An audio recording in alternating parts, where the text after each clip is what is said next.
Prologue.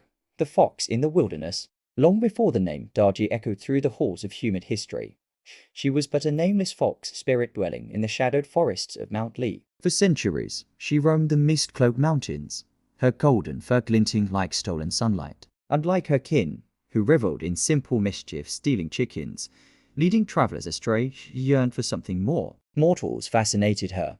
Their fleeting lives burned bright with ambition, love, and cruelty. Their world was a tapestry of chaos, and she longed to weave herself into its threads. One fateful night, as the moon hung low and bloated, the fox encountered an ancient deity. The goddess Nwa, creator of mankind, appeared in a swirl of celestial light. The Shang dynasty has strayed from virtue, Nwa declared, her voice echoing like thunder. King Zhou squanders his mandate, spilling blood for sport. You shall descend to the mortal realm, tempt him into ruin, and hasten heaven's judgment. The fox spirit bowed, her heart aflame with ambition. To serve a goddess, to shape the destiny of empires. Yet Nwa's final warning slipped past her like smoke.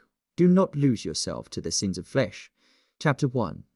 The Death of Su Daji. The true Daji was born into the noble Su clan, a girl of unparalleled beauty and gentle spirit. At 16, her father pledged her to King Zhou as a concubine, a peace offering to a tyrant whose whims drowned kingdoms in blood. On the journey to the capital, Shaoga, the fox spirit struck. It was a moonless night when the fox infiltrated the caravan. Guards slumped into enchanted sleep as the spirit approached Daji's carriage. The girl awoke to golden eyes glowing in the dark. Fear not, the fox whispered, her voice honeyed. Your body shall be my vessel, and your name my legacy. Before Daji could scream, the spirit dissolved into a shimmering mist, seeping into her mouth, her veins, her soul. The real Daji perished silently, her last breath a frosty wisp in the autumn air. By dawn, the fox had mastered her new form. She studied Daji's memories, her kindness, her love for poetry, her terror of the king, and laughed. Such weakness, she thought,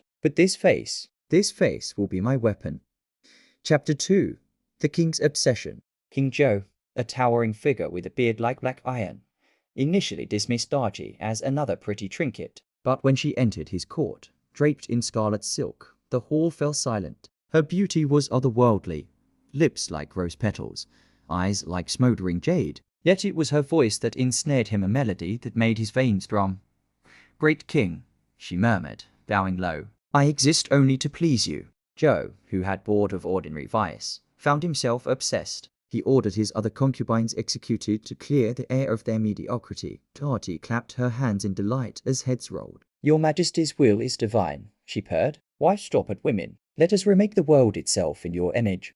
Thus began their reign of terror. Daji, ever the cunning fox, stoked Zhou's paranoia. Advisors who criticized her were fed to the royal menagerie. Peasants who grumbled about taxes were burned alive in bronze pillars she designed, flaming pines, she called them, giggling as screams harmonized with crackling resin. Yet in private, the fox spirit wrestled with flickers of doubt. Is this Nwa's will? She wondered, staring at her bloodstained hands. But the intoxicating power the way Zhou knelt at her feet, the thrill of mortal fear drowned out the whispers of her conscience.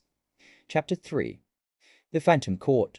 To entertain Daji, Zhou erected the Deer Terrace, a palace of jade and ivory where debauchery reigned. Nobles were forced to chase naked through its halls while Daji and Zhou bit on their humiliation. She hosted a feast of 1,000 ghosts, summoning tortured spirits to perform macabre dances. Yet her grandest scheme was the punishment of the loyal. When Prime Minister Baigan, a man whose heart was said to hold the wisdom of sages, denounced Daji as a demon, she devised a poetic revenge. If his heart is so precious, she cooed to Zhou, let us see it for ourselves.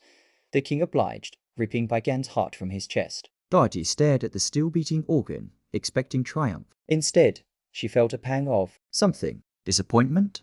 That night, for the first time, she dreamed of Mount Lee. She saw her fox self, small and wild, gnawing on a bone. Is this all I am? The dream fox seemed to ask. Daji awoke trembling, her cheeks wet. Chapter 4. The Witch and the Sage. As the Shang dynasty crumbled, resistance coalesced around the Zhou clan and their ally, Jiangxia, a disheveled sage destined to overthrow the king. Daji, sensing the shift in heaven's favor, grew reckless. She summoned a sisterhood of demons, a 9-headed pheasant spirit, and a jade peeper wraith. Together, they wove curses to decimate Zhou's armies, but Jiang Ziya countered every spell. In a desperate gambit, Daji lured Jiang Ziya to the palace, posing as a grieving concubine. "The king is mad," she wept, her tears glistening. "Help me save this kingdom." For a heartbeat, Jiang Ziya wavered, then struck her with the talisman. Daji's illusion shattered, revealing her true form, a snarling fox with eyes of hellfire. "Your game ends here, creature," Jiang Ziya thundered. Yet Daji escaped, her laughter echoing through the night. "You cannot kill what you do not understand, old man." Chapter 5. The Fall of Xiaoge. The final battle came at dawn. Zhou's armies, decimated by betrayal and drought, fell to Jiang Ziya's forces. As the Zhou clan breached the palace, Daji fled to her chambers, her glamour fading. Her once radiant skin cracked like porcelain, revealing patches of coarse fur. Zhou found her hunched before a bronze mirror. "Monster!" he roared, drawing his sword. Daji turned. Her true visage unveiled a grotesque fusion of woman and fox. "You loved this monster," she hissed. "You became this monster." Zhou swung his blade, but Daji vanished in a burst of black smoke. She reappeared atop the burning deer terrace, her laughter merging with the roar of flames. "You think this is my end? I am desire. I am the darkness in every human heart. You cannot destroy." An arrow pierced her throat. Jiang Ziya lowered his bow, face grim. "But we can send you back to the void." Daji collapsed, her body dissolving into ash. Yet, as the wind scattered her remains, a faint whisper lingered. "I'll return." Epilogue. The Fox's Legacy. Centuries later, villagers near Mount Li speak of a ghostly fox with golden eyes. Some say she seeks redemption. Others claim she awaits another king to corrupt. In temples, NWA's priests tell cautionary tales of the spirit who forgot she was but a pawn of the gods, and in the shadows of history, the name Daji endures a synonym for beauty's peril, a reminder that even monsters were once dreamers.